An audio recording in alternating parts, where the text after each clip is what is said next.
Joseph A. Bank Clothiers, Incorporated, also known by the abbreviated name Joseph A. Bank Clothiers, is a retailer of men's clothing, particularly known for its moderately priced suits.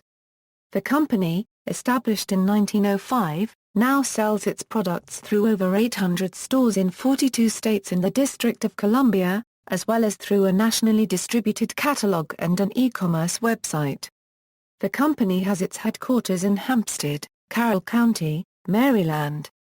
History: Charles Bank came to Baltimore, Maryland, from Lithuania in 1866 and opened a small tailor shop in the city.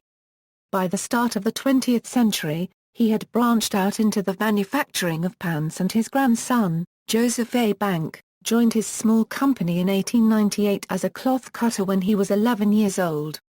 Over the next 10 years, Joseph became a wholesale salesperson, traveling in the South to sell pants. In 1905, Moses Harts established a unregistered trademark S clothing manufacturing company which was taken over by his widow Lena Harts in 1921. Their daughter, Anna Harts, was a traveling salesperson for the firm. Although they were rivals in business, Anna married Joseph Bank. In 1922, Joseph joined forces with his new mother-in-law and formed L. Harts & Bank. This new company manufactured and sold suits to retailers throughout the region. Over the years, the company grew and prospered, and in 1940, they purchased a building on Hopkins Place in Baltimore to house their offices, showroom, shipping area and cutting department. In 1945, Joseph Bank and his son, Howard, bought out the Harts' interest in the company and formed Joseph A. Bank & Company. Following World War II, there was a severe shortage of men's tailored clothing.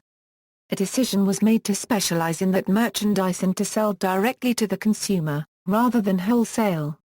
As a result, a deal was struck with a retailer, Louis, Incorporated, in Washington, D.C., to sell their clothing.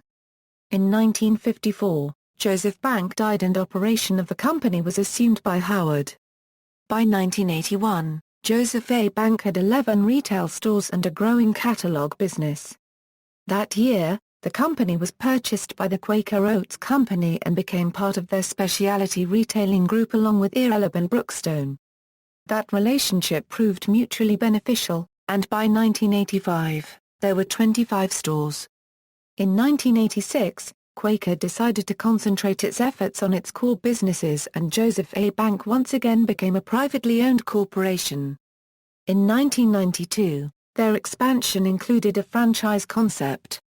In the spring of 1994, Joseph A. Bank Clothiers became a publicly owned company, trading its stock through the Nasdaq Stock Exchange. In 1998, Joseph A. Bank Clothiers sold its manufacturing division and now outsources its production. This has enabled the company to focus on its retail business. Much of the tailored clothing is a factory direct. Joseph A. Bank launched its internet site in August 1998. On November 12, 2013, Ricky Sangela, CEO of Eminence Capital LLC, published a letter he sent to Men's Wearhouse CEO Douglas Awert discussing a merger with Joseph A. Bank Clothiers Incorporated as part of an ongoing attempt by Joseph A. Bank to merge with Men's Wearhouse. In December 2013, Joseph A. Bank turned down the takeover offer from competitor unregistered trademark S Warehouse, saying the $1.54 billion bid was too low. Attempted Eddie Bauer acquisition. On February 14, 2014, Joseph A. Bank Clothiers announced plans to buy outdoor retailer Eddie Bauer in a $825 million deal. Unregistered trademark S Warehouse quickly filed a lawsuit to block the proposed deal, on the basis that it served only to make Joseph A. Bank an undesirable acquisition target. The lawsuit was expedited by Delaware Judge J. Travis Laster, who agreed that the Eddie Bauer deal was likely defensive posturing on the part of Joseph A. Bank.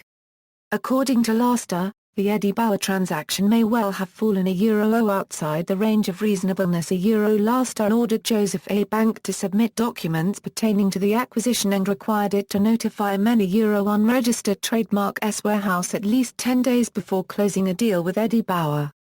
On March 11, 2014, Joseph A. Bank and Men's Warehouse announced that both boards of directors had agreed to merge, with Men's Warehouse acquiring Bank for $1.8 billion. As part of the deal, Bank would terminate its agreement to acquire Eddie Bauer. Tuxedo business. Joseph A. Bank offers tuxedo rentals through its parent company, Men's Warehouse. Popular culture. A March 2014 episode of Saturday Night Live teased the company's aggressive promotions and discounting strategy with a fake commercial in which Joseph A. Bank suits were promoted as an alternative to paper towels. In the ad, Vanessa Bayer declares with their innovative buy one, get three free pricing, a suit from Joseph A. Bank is effectively cheaper than paper towels. The sketch went on to show Bayer using Joseph A. Bank suits to clean up food spills and dog urine. Notes. References. External links. Official website.